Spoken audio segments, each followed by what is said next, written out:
और ओबीसी को आरक्षण की कहानी के बीच में समाजवादी पार्टी के नेता अखिलेश यादव ने एक बड़ा इल्जाम लगाया है बीजेपी के ऊपर। उसने कहा है कि बीजेपी जातियों को लड़ा देती है और लड़ा रही है, और ओबीसी पर ओबीसी के मसले पर बीजेपी ने धोखा दिया है, ये अखिलेश यादव कह रहे हैं। सुनिए उनको।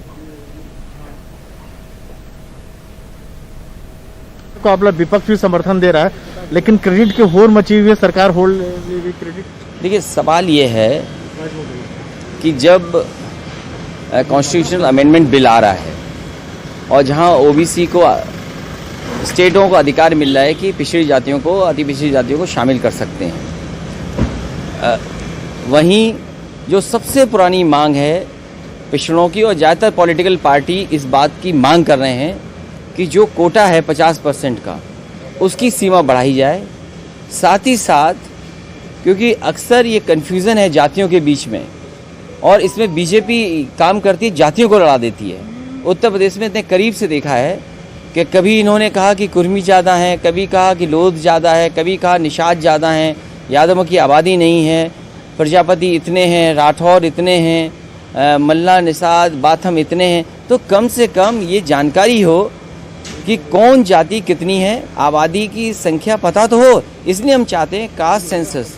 पिछली बार भी मांग थी सभी पॉलिटिकल पार्टीज़ की, इस बार भी ज़्यादातर पॉलिटिकल पार्टीज़ की मांग है कि कास्ट सेंसस हो जाए और जो 50% है कम से कम उसकी सीमा बढ़ाई जाए। लेकिन कहा यह जा रहा है कि बीजेपी जानबूझकर बिल को लेकर यूपी में फायदा उठाने के लिए, क्या इसके बहाने लगता है कि योगी जी की नैया पार हो जाएगी?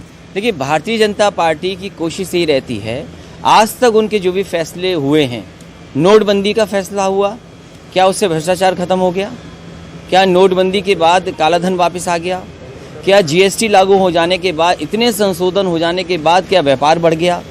जिस तरीके से कोरोना में लॉकडाउन हुआ, आज तक जितने भी फैसले भारतीय जनता पार्टी ने लिए हैं, वो लोगों की और जनता को परेशानी पैदा की है। जहाँ तक सवाल ओबीसी का है, सबसे ज़्यादा धोखा अगर किसी ने दिया तो भारतीय जनता पार्टी ने दिया। वही भारतीय जनता पार्टी जिन्होंने न जाने कितने चेहरे बनाए थे कि ये पिछड़े होंगे मुख्यमंत्री, ये पिछड़े होंगे, और अंततः किसको मुख्यमंत्री बनाया।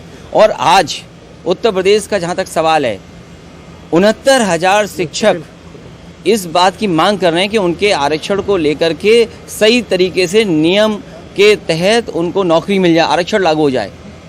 जाने कितनी बार लाठी खा चुके हैं बीजेपी की सरकार में, लेकिन अभी तक उनको आरक्षण का जो लाभ मिलना चाहिए वो नहीं मिल पा रहा है। मुझे याद है, मेरिट से भर्ती की थी पुलिस, और उस समय आरक्षण की व्यवस्था दूसरे तरह की थी, लेकिन कुछ दिनों के बाद जब सरकार समाजवादी पार्टी की चली गई, आरक्षण व्यवस्था दूसरी आ गई।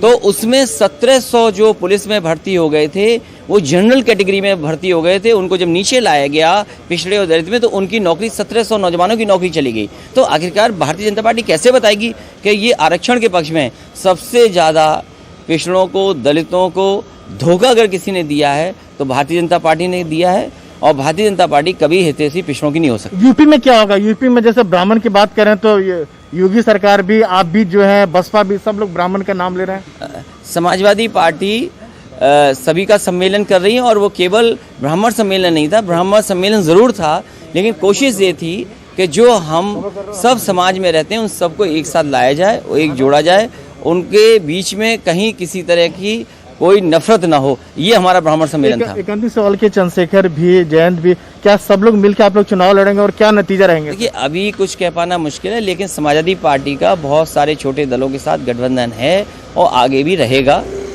आपने कहा था कि 400 सीट लाएंगे, तो योगी जी ने कहा था कि सपने देखने का हर किसी को है, लेकिन आप योगी जी ने संख्या क्या बताई थी? योगी जी जाने क्या बता रहे हैं। देखिए, जहाँ तक भारतीय जनता पार्टी का सवाल है, आज 400 पे सवाल हमसे पूछ रहे हैं, लेकिन ये तो बताएं कि बुलेट ट्रेन यूपी में किस तरफ से आएगी, स्मार्ट सिटी कितने बन गए, और जो उन्होंने अपना घोषणा पत्र में कहा था कि किसानों की आय दोगुनी कर देंगे, वो कब होगी दोगुनी? ये थे अखिलेश यादव, जिनका ये कहना है कि बीजेपी कुछ भी दावा करे लेकिन हकीकत कुछ और है। नई दिल्ली से राजीव रंजन, एनडीटीवी इंडिया।